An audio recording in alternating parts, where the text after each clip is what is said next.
I moved in with my sister and her husband to escape my parents. I caught him watching me at the pool. When I got a date, he exploded and said, "What about us?"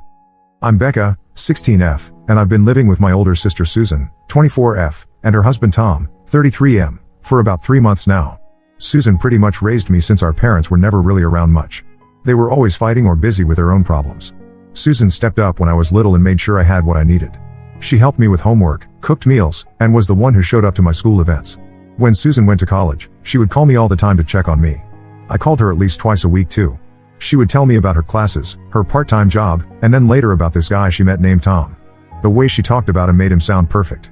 She told me how he brought her flowers just because, took her to nice places, and treated her really well. After seeing how our parents treated each other, it made me think that good relationships actually existed. Susan and Tom got engaged after she graduated, and they got married 2 years ago. I went to all their important events and got to know Tom pretty well. He seemed like a good guy, and I looked up to him like an older brother. He always had jokes and brought presents when they visited. He seemed to make Susan happy, and that was what mattered to me. 3 months ago, things went bad at home. My parents told me I needed to start paying rent if I wanted to keep living there.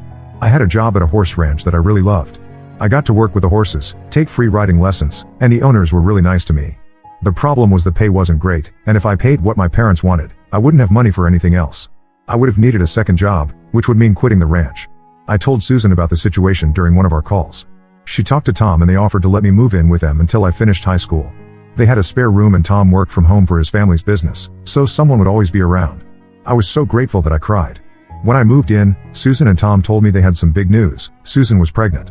I was so excited for them. Susan explained that she had lost 2 pregnancies before, so this one was high risk. The doctor had told her to avoid stress and take it easy. My car situation got complicated right after I moved in. The car I had been using belonged to my parents, and they took it back when I moved out. I didn't mind walking, but the ranch was pretty far from their house. Tom insisted on driving me to school and work. He said it wasn't a problem since he worked from home and could make his own schedule. Every day, Tom would go to the gym in the morning, come back and shower, and then drive me to school with a Starbucks drink he picked up for me. Then he would pick me up from school and take me to work, and pick me up after my shift ended. I was really thankful for all the driving he did for me. During our car rides, we talked about lots of things. Tom asked a lot of questions about my friends at school and if I was dating anyone. At first, it seemed like normal conversation, but he kept bringing it up every single day. He would wink and say I must be hiding something, that he could keep secrets, and that I should tell him about any boys I liked. I tried to be vague because I didn't want to talk about it. There was this guy at the ranch, Mark, 18M, whose family owned the place. We had started talking more, riding horses together, and I liked him, but I didn't want to jinx anything by talking about it too much. I also didn't want to lie straight to Tom's face, so I just kept my answers short. Looking back, there were other things that I didn't think much about at the time. Tom was often outside when I used the pool in the backyard. He would find reasons to be out there, grilling, yard work, sometimes joining me for a swim. At the time, I just thought he was being nice or doing chores. Another thing I noticed was that sometimes when I came out of the bathroom at night, I used the hallway bathroom since Susan and Tom had their own. Tom would be in the hallway as I walked to my room wrapped in a towel. He would say goodnight, and I would say it back. It happened enough times that I started to wonder why he was always there at that exact time. Everything changed last week. Mark asked me if I wanted to go on a date with him that weekend. I was really excited and told Tom about it on the car ride home from work. As soon as I mentioned the date, Tom's whole attitude changed. The warmth in his voice disappeared, and he got really quiet.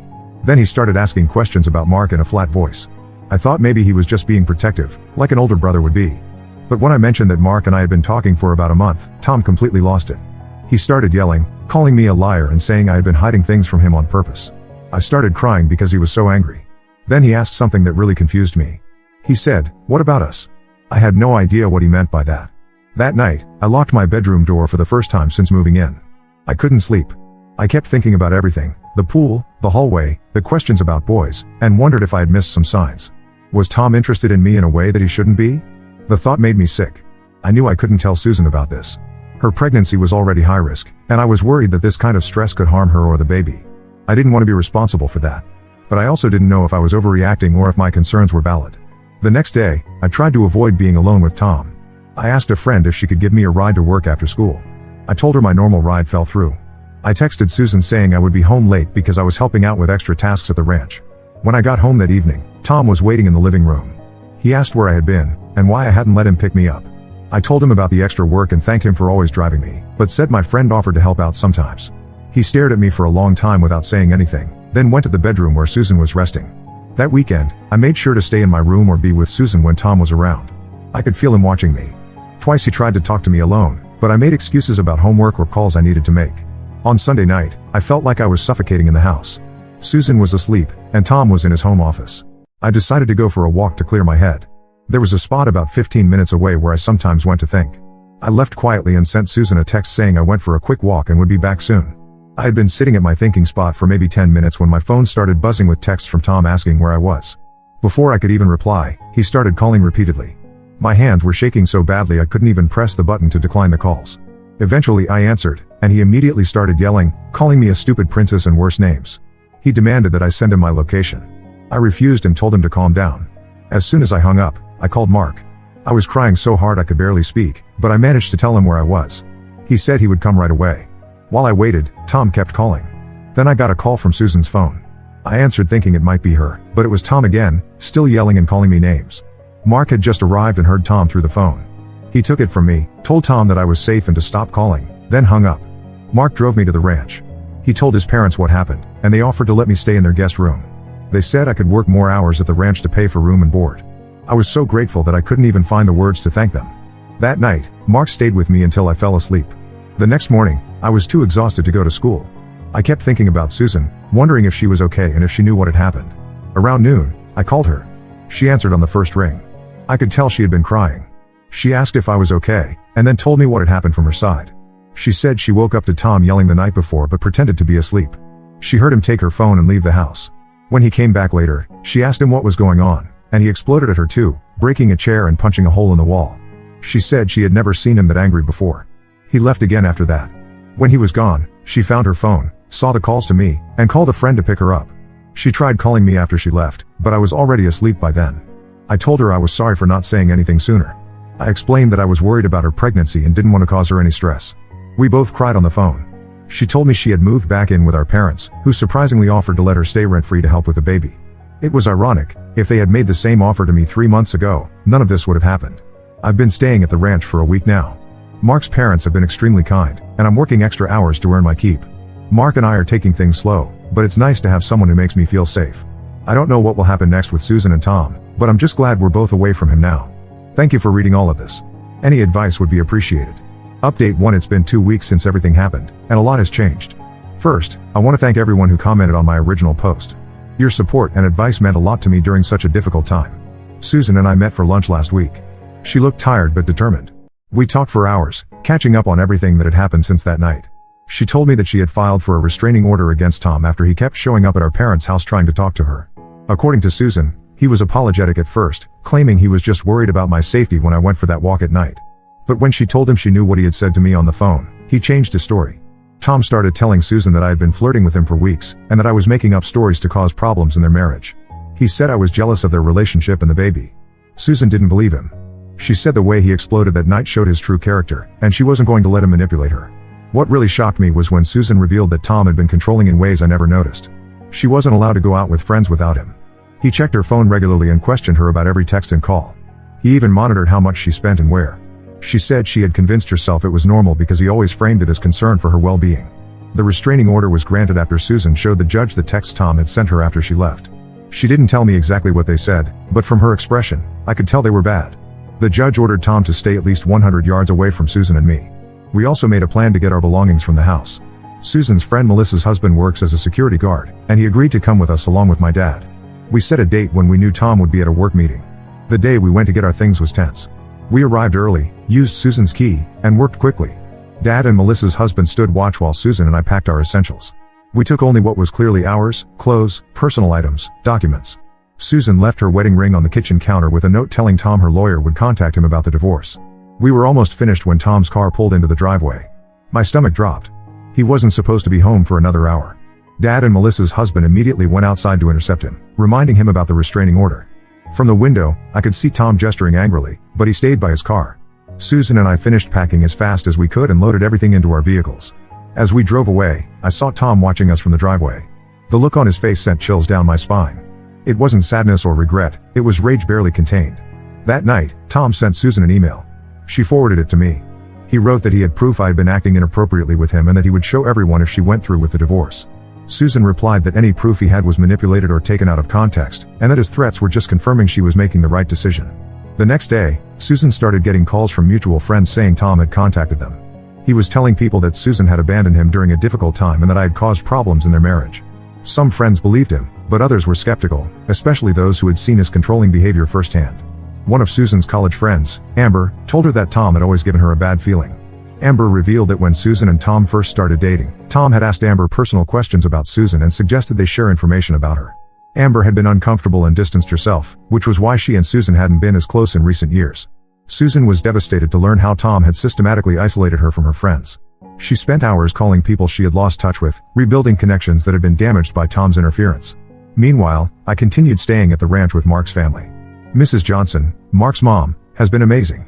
She told me I can stay as long as I need to and not to worry about paying for everything right away. I've been working extra shifts and helping around the house to show my appreciation. Mark and I went on our first official date last weekend. We went horseback riding to a spot overlooking the valley and had a picnic. It was simple and perfect. Mark has been incredibly patient and understanding about everything that happened.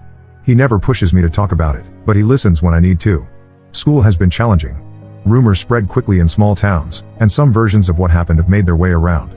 A few people have asked me directly about living with Mark's family, and I've just said that there were problems at home. I don't want to share the full story with everyone. My parents have been surprisingly supportive of Susan, letting her use their spare room without charging rent. They've even started helping her prepare for the baby, buying supplies and fixing up the room. It's a side of them I haven't seen in years. Mom told me I could move back too, but I'm doing well at the ranch for now, and it's closer to school and work. Susan had her 16-week checkup yesterday, and the baby is doing fine despite all the stress. The doctor said Susan needs to keep her blood pressure down, so she's focusing on staying calm and healthy. She started prenatal yoga and meditation to help manage her anxiety. Tom has made a few attempts to contact me directly, sending messages through school friends or calling from unknown numbers. I've blocked every new number and told my friends not to pass along any messages. The school counselor is aware of the situation and has been helpful in making sure Tom can't come to the school. Susan met with a divorce lawyer who specializes in high conflict cases. The lawyer advised her to document everything and avoid direct contact with Tom.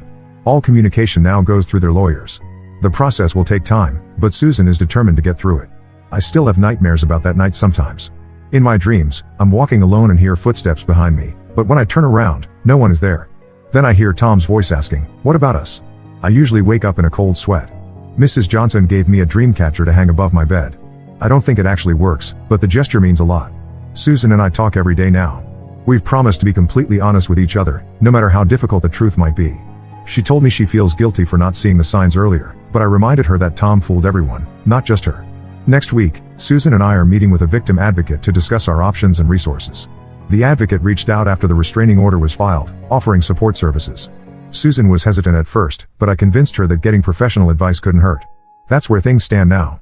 Tom is still spreading his version of events, Susan is moving forward with the divorce, and I'm trying to find a new normal. I'll update again when there are significant developments. Update 2: It's been a month since my last update, and the situation has developed in ways I never expected. I want to thank everyone who has reached out with support and advice. The biggest news is that Susan lost the baby last week. She was 20 weeks along and had just found out she was having a boy. She started having cramping and bleeding and went to the emergency room, but it was too late. The doctors said sometimes these things happen and there's nothing that could have been done, but Susan blames the stress from everything with Tom.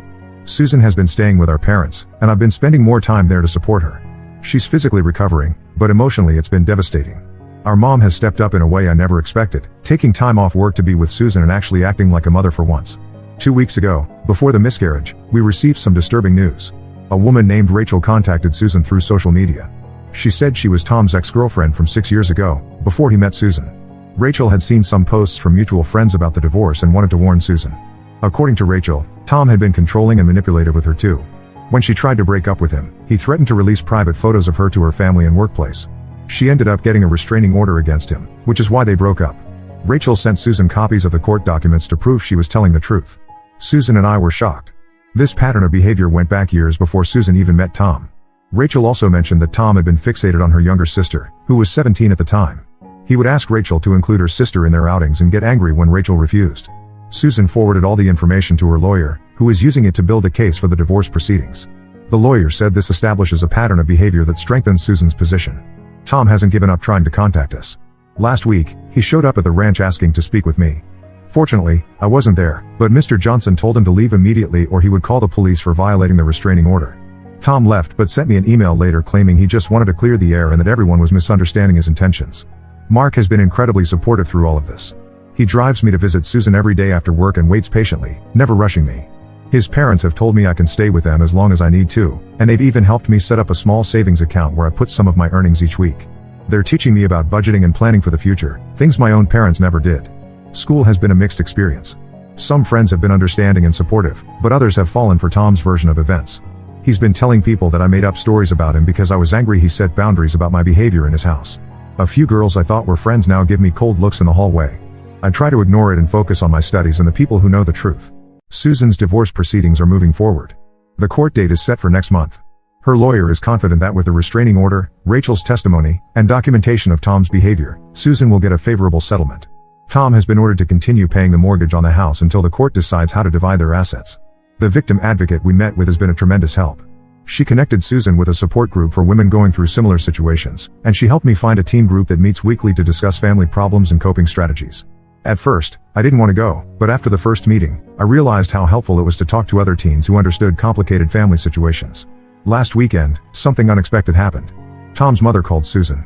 She apologized for her son's behavior and said she had seen signs of his controlling nature over the years but had made excuses for him. She told Susan that Tom had always been possessive, even as a child, and that she and her husband had taken him to therapy when he was younger, but stopped when he seemed to improve. She offered to testify on Susan's behalf if needed, which could be crucial for the divorce case. I've been having fewer nightmares, but I still get anxious when I'm alone in public places. Mark taught me some basic self-defense moves, which helps me feel more confident. The ranch has become a safe haven for me. Working with the horses is therapeutic, and the physical labor helps me sleep better at night. Susan is talking about moving to a different town once the divorce is finalized. She has a job offer from a company about an hour away and thinks a fresh start might be good for her. She asked if I would consider coming with her after I graduate next year. I'm not sure yet. I found something special with Mark and at the ranch, but I also want to support my sister. It's a decision I don't have to make immediately. Tom sent a large flower arrangement to our parents' house for Susan after he heard about the miscarriage. There was a card saying he was sorry for her loss and that he still wanted to work things out. Susan threw the flowers in the trash without a second thought. She said any man who could terrorize his wife's teenage sister and then try to blame her for problems in the marriage doesn't deserve a second chance. The police called Susan yesterday because Tom was spotted driving slowly by our parents' house, which violates the restraining order. They increased patrols in the neighborhood but couldn't arrest him without direct evidence. We've all been extra cautious, making sure doors and windows are locked and not going anywhere alone. That's where things stand now. Susan is healing physically and trying to cope with the loss of the baby while preparing for her court date. I'm settling into my new routine at the ranch and working on finishing the school year strong. Our parents seem to be stepping up, finally supporting us when we need them most. And Tom continues to hover at the edges of our lives, a threat we can't quite escape yet. I'll update again after the court date, or sooner if anything significant happens. Thank you all for your continued support and advice. Update 3. It's been 3 months since my last update, and I'm happy to say that this will be my final post about this situation. So much has happened, and most of it has been positive. The divorce between Susan and Tom was finalized last month. The judge granted Susan a permanent restraining order after reviewing all the evidence, including Rachel's testimony and documentation from Tom's mother about his history of controlling behavior. Tom was ordered to pay alimony for 1 year and to sell the house and split the proceeds. The most shocking development came during the court proceedings. Tom's lawyer presented evidence that I had been inappropriate with Tom, some photos of me by the pool and texts that Tom claimed I had sent him. The judge quickly determined that the texts were fabricated, and the photos had been taken without my knowledge while I was swimming at their house. This actually backfired on Tom, as it proved I was telling the truth about him watching me. The judge referred the matter to the district attorney's office for possible criminal charges for creating false evidence and invasion of privacy. 2 weeks ago, Tom was arrested for violating the restraining order again. He was found parked outside Susan's new apartment building at 2 a.m. Because this was his third violation, he's facing actual jail time. His court date is next month, and both Susan and I will testify. Susan has moved to the next town over, about 30 minutes away. She found a nice one-bedroom apartment and started a new job as an office manager for a local business. The company has been very understanding about her situation and allows flexible hours so she can attend therapy and court dates as needed. She's also joined a support group for women who have experienced similar relationships, which has been incredibly helpful for her. I'm still living at the ranch with Mark's family. My parents offered to let me move back home without paying rent, but I declined. The stability and support I've found with the Johnsons has been life-changing. Mrs. Johnson has become a mentor to me, teaching me about horse breeding and business management. Mr. Johnson is helping me apply for college scholarships, focusing on schools with good equine programs. Mark and I have been dating officially for 4 months now. He's patient and kind, never pushing me beyond my comfort zone. We've talked about the future, about college and careers, and while we're taking things day by day, I can see a potential long-term relationship developing. I graduated high school last month. Susan, my parents, and the Johnsons all attended the ceremony. It was the first time in years that my parents put aside their differences for a family occasion. They've been making an effort to rebuild relationships with both Susan and me. My mom even apologized for not being more present during our childhood and for putting Susan in the position of raising me. I'm not ready to forgive everything, but it's a start. The police called last week to inform us that Tom has agreed to a plea deal for the restraining order violations. He'll serve 30 days in county jail, followed by 2 years of probation and mandatory counseling. While it's not a long sentence, it's a relief to know there will be consequences for his actions and that his behavior will be monitored going forward. Susan has started dating again, very cautiously. She met a man through her support group's facilitator. He works as a counselor and understands the trauma she's been through. They've been on a few coffee dates, and Susan says it's refreshing to be with someone who respects her boundaries without being asked. As for me, I've been accepted to a college about an hour from the ranch with a strong agricultural program. I received a partial scholarship, and between that, my savings from working at the ranch, and a small contribution from my parents, I should be able to afford the first year without taking out too many loans. Mark is planning to attend the same school, studying business management so he can eventually take over his family's ranch operations. The teen support group I joined has become an important part of my life. I've made friends who understand complicated family dynamics, and we help each other navigate difficult situations. The group leader suggested I might consider becoming a peer counselor after I've been in the program longer, which is something I'm seriously considering. The nightmares have mostly stopped. I still get anxious sometimes, especially in situations that remind me of that night with Tom, but it's getting better. A technique the group leader taught me, focusing on concrete objects around me and naming them, helps ground me when anxiety starts to rise. Susan and I talk every day, either by phone or text. Our relationship has grown stronger through this experience. We've promised to always be honest with each other and to never let anyone come between us again. Susan tells me she's proud of how I handled everything and that I'm stronger than she was at my age. Tom's mother still reaches out occasionally to check on Susan.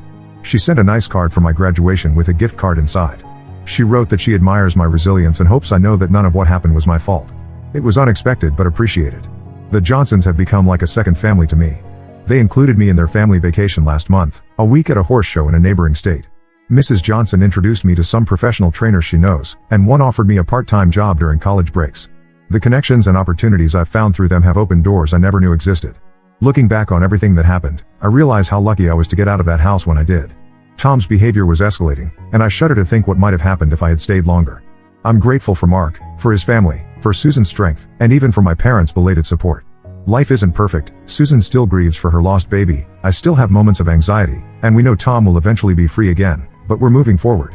We've learned to recognize warning signs in relationships, to trust our instincts, and to value people who respect boundaries. Now let's move to the next story. Story 2. I refused to pay for my sister's lavish destination wedding. Then she faked a pregnancy to guilt trip me, but the truth came out. I'm Mia, 24F, and I've always had a complicated relationship with my older sister Chloe, 29F. To understand the current situation, I need to give you some background on our family dynamics. Our parents, Robert, 58M, and Linda, 56F, built a successful real estate business from the ground up. They came from humble beginnings and worked incredibly hard to provide us with a comfortable life. Growing up, we never wanted for anything, but our parents always emphasized the importance of hard work and financial independence. Chloe and I are polar opposites. She's always been the free spirit, creative, spontaneous, and charismatic. I'm more practical and reserved. As kids, Chloe was the life of every party, while I preferred curling up with a good book. Our differences often led to clashes, but there were good times too. I remember how Chloe would help me build elaborate blanket forts and defend them against imaginary monsters. However, as we grew older, the gap between us widened. In high school, Chloe was popular and outgoing, constantly surrounded by friends. I was more focused on my studies and had a smaller, tight-knit group of friends. Chloe started pushing boundaries, staying out late, skipping classes, and getting into minor trouble. Our parents, especially Mom, often brushed it off as Chloe being Chloe. When it came time for college, I had my heart set on studying computer science at a prestigious university. It was expensive, but I was determined to make it work. I applied for scholarships, took out student loans, and worked part-time jobs throughout my degree. It was tough, but I was proud of my independence. Chloe, on the other hand, announced that she wanted to take a gap year to find herself. Our parents were hesitant but eventually agreed, thinking it would help her figure out her path. That gap year turned into 2, then 3. Chloe bounced around Europe and Southeast Asia, posting glamorous photos on social media and assuring our parents she was discovering her passion. During this time, I was juggling classes, internships, and part-time work. I'd call home exhausted, only to hear about Chloe's latest adventure. It was hard not to feel a twinge of resentment, especially when I'd overhear my parents discussing how much money they were sending Chloe for her travels. After graduating, I landed a job at a tech startup. The pay was good, but between rent in a high-cost city and my student loan payments, I was far from wealthy. Meanwhile, Chloe had returned home and was living with our parents, talking about starting a travel blog or becoming a yoga instructor. She'd pick up odd jobs here and there but nothing stable. Last Christmas, things came to a head when Chloe announced she was going to Bali for a spiritual retreat. I couldn't hold back anymore and asked how she was funding this trip.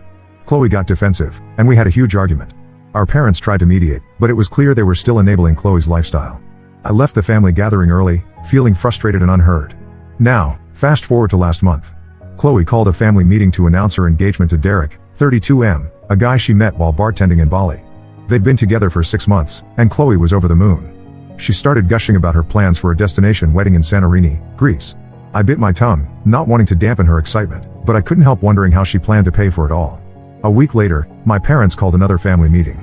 They looked stressed and explained that they've been hit hard by some recent investments gone wrong. Dad admitted he'd made some risky moves in an attempt to expand the business, and it had backfired spectacularly. They were okay for day-to-day expenses but couldn't afford to fund Chloe's wedding. Chloe's face fell, and she started tearing up, saying her dream wedding was ruined. Then, to my absolute shock, my parents turned to me.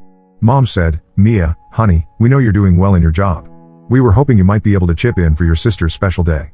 I was floored. They weren't asking for a small contribution. They wanted me to cover almost 70% of the wedding costs, which would amount to around $30,000.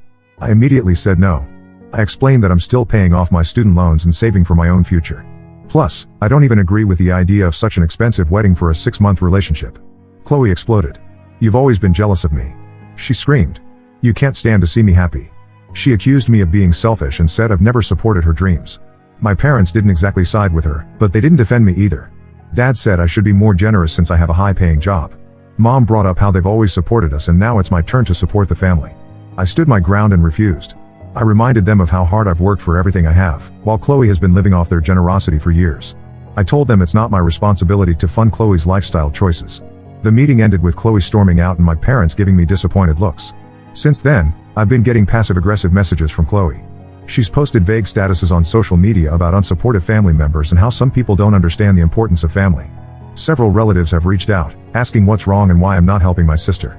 My parents have been calling daily, alternating between guilt-tripping and trying to negotiate. Mom keeps bringing up childhood memories, like how Chloe helped me overcome my fear of swimming. Dad has tried appealing to my practical side, suggesting I consider it an investment in family bonds.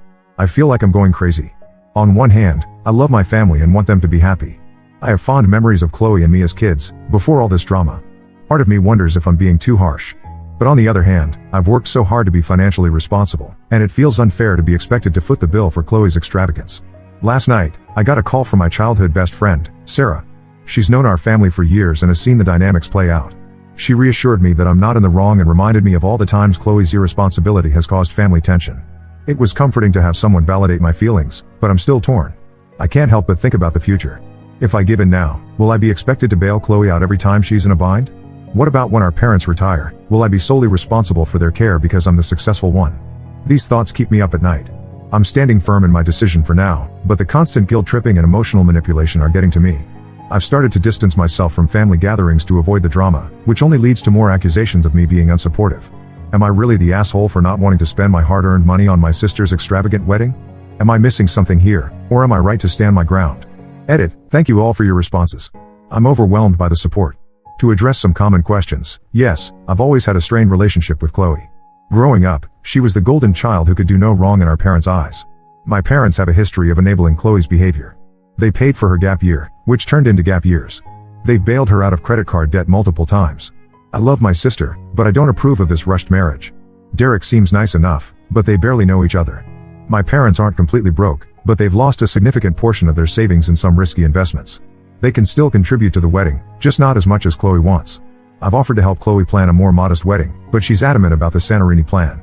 I'll post an update if anything significant happens.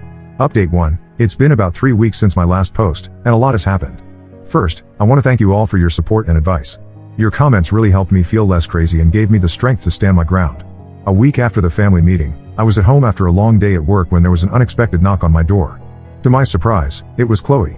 She looked tired and a bit disheveled, very different from her usual put-together self. For a moment, I flashed back to when we were kids and she'd come to my room after a nightmare, seeking comfort. I hesitated but then invited her in.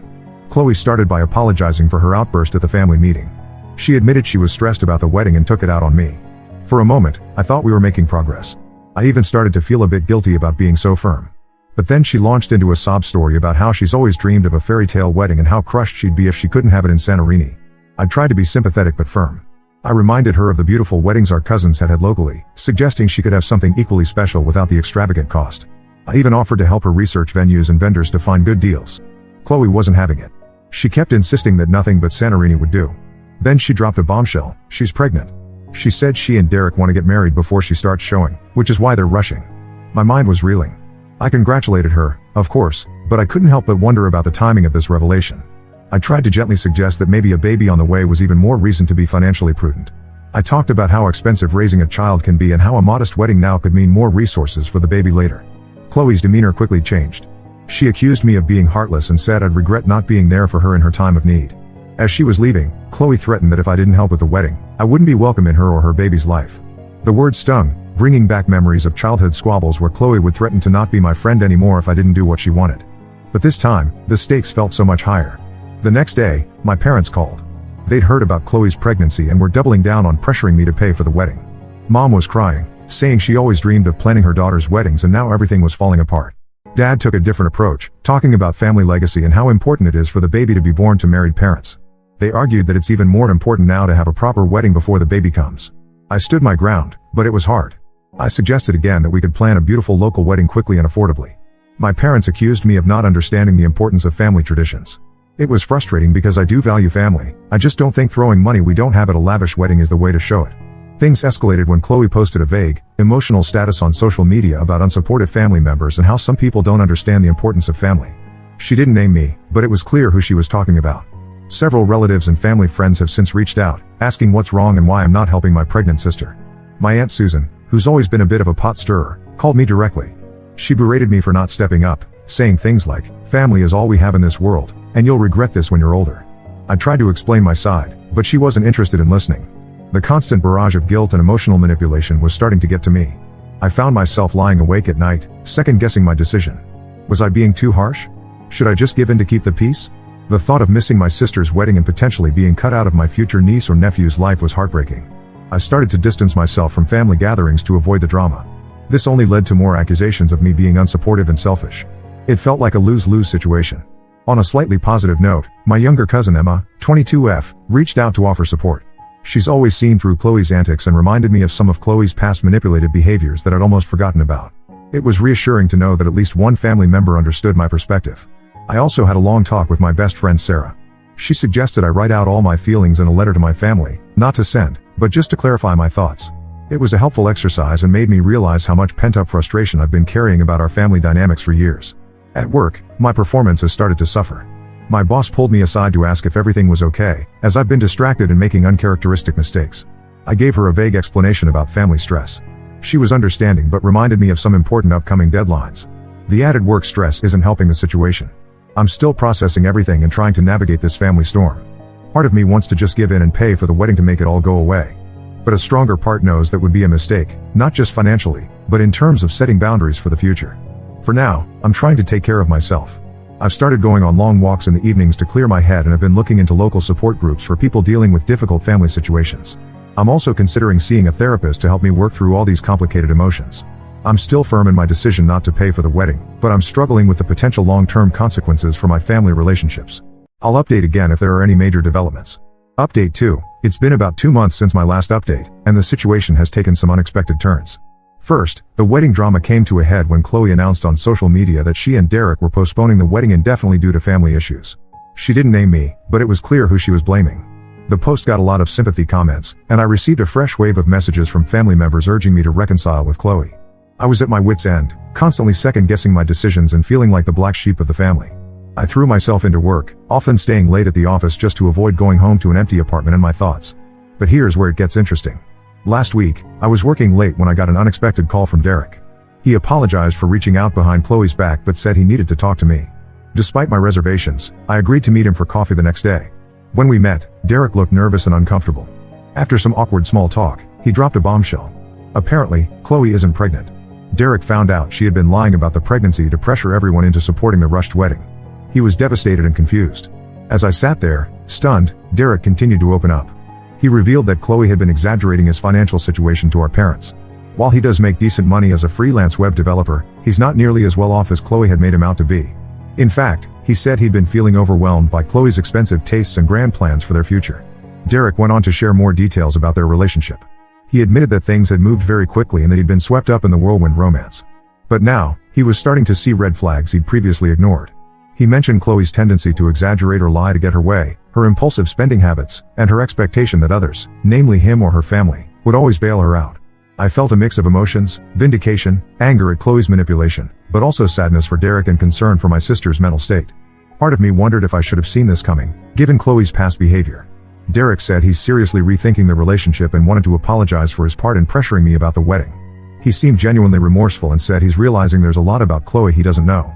I thanked Derek for his honesty and told him I don't blame him for Chloe's actions. We talked for a while longer, and I found myself offering him advice on setting boundaries and taking care of his own mental health, things I've been working on myself throughout this ordeal. After the meeting with Derek, I was torn about what to do with this information. Part of me wanted to confront Chloe directly, but I knew that would likely backfire. After much thought, I decided to tell my parents. I invited them over for dinner, wanting to have this conversation face to face. When I told them what Derek had shared, they were shocked and hurt. Mom broke down crying, saying she doesn't know where they went wrong with Chloe. Dad just sat there, looking defeated. We had a long, emotional conversation about Chloe's behavior over the years. For the first time, my parents seemed to really hear my perspective on how their enabling had affected both Chloe and our family dynamics. It wasn't an easy discussion, but it felt like a necessary one. The next day, Chloe found out that Derek had talked to me and that I'd told our parents. I'm not sure how she found out, maybe Derek told her, or perhaps our parents confronted her. Either way, she was furious. She's been sending me a barrage of angry texts, accusing me of turning everyone against her and ruining her life. Some of the messages are hurtful, bringing up old childhood insecurities and twisting shared memories. Others are more manipulative, swinging between guilt-tripping and empty apologies. I've been trying not to engage, but it's hard not to be affected by her words. I'm still processing everything. While I feel relieved that the truth is out, I'm worried about the long-term impact on our family dynamics. I've suggested family counseling to my parents, but they're hesitant. Dad seems to think we can work things out on our own, while Mom is still in a state of shock and denial. For now, I'm taking some time for myself and limiting contact with Chloe. I've blocked her number temporarily, needing some space from her emotional outbursts. I feel guilty about it, but my therapist, yes, I finally started seeing one, assures me it's okay to set boundaries. I'll update again if anything significant happens. Thank you all for your support throughout this journey. Update 3. It's been about a month since my last update, and things have somewhat settled, though not in a way I ever expected. After the revelation about Chloe's lies, our family went through a turbulent few weeks. My parents were devastated and finally seemed to realize the extent of Chloe's manipulative behavior. They've started to acknowledge their role in enabling her over the years. Derek ended his relationship with Chloe. He reached out to me again to let me know and to thank me for my honesty. He said the whole experience was a wake-up call for him about rushing into relationships. We had a good talk, and I wished him well.